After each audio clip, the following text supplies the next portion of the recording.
Well, this recent bender you described was from a breakup. It's not a breakup. I never have a breakup. I have. Why? What do you mean you never have a breakup? Because I don't get into relationships.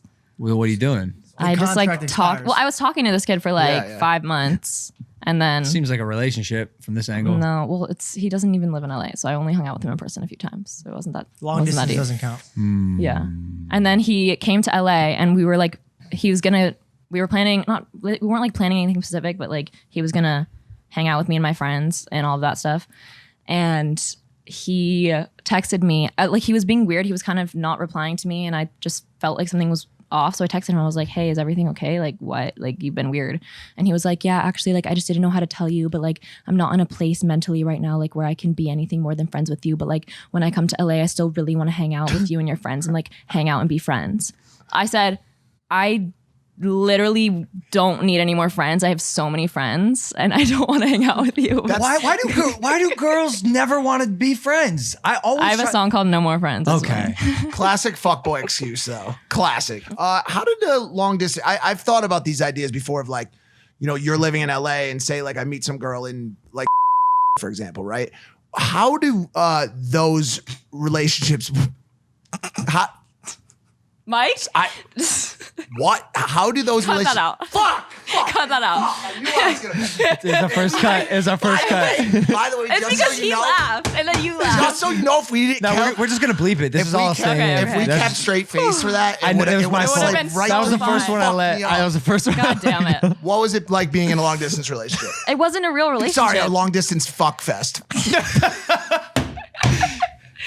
I wouldn't really call it that either, but it was weird because it's like I felt like I had a connection with him because we talked all the time. We would FaceTime for like 5 hours and watch movies, and we would what? Yeah. Oh, that's exhausting. But it was fine. Like we would just like literally watch a movie and press play at the same time and like put in like. Okay, stop. I've never done that. Okay, This is don't great. care. Danny But- does that. There you go. Wow. See, it's cute. So you watch something while he's in another place? Doesn't streaming allow you to do that now?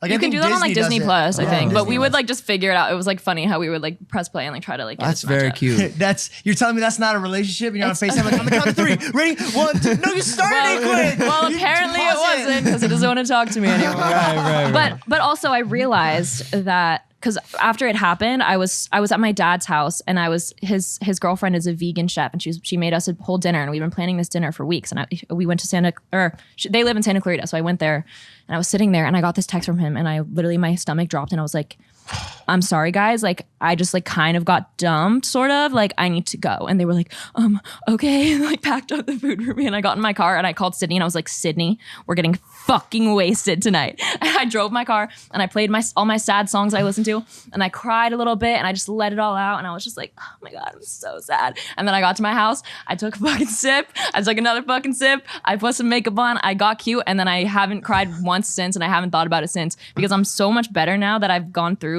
this kind of thing a bunch of times. Like I don't know if I'm like delusional or if I just am so much better at dealing with it. But then my friend Quinn, she sent me a text and she was like, Olivia, this might sound kind of harsh, but I'm gonna be honest with you. You obviously didn't like him that much if you were hooking up with other people when you were talking to him.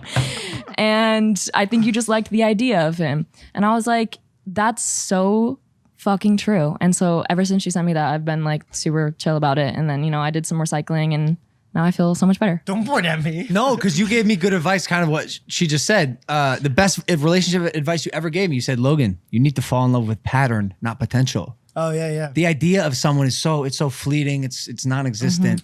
The theory behind pattern, not potential is like when you fall in love with somebody and you're like, if he could be like this, it's a mirage. It's fake. It doesn't exist. But if you fall in love with a pattern, you're like, oh, this guy, I love what he does. Then you fall in love with that person. A lot of people look at that, like the outer look of it. Yeah. And they're like, I like the package. What's in it is not great, but hopefully one day it will be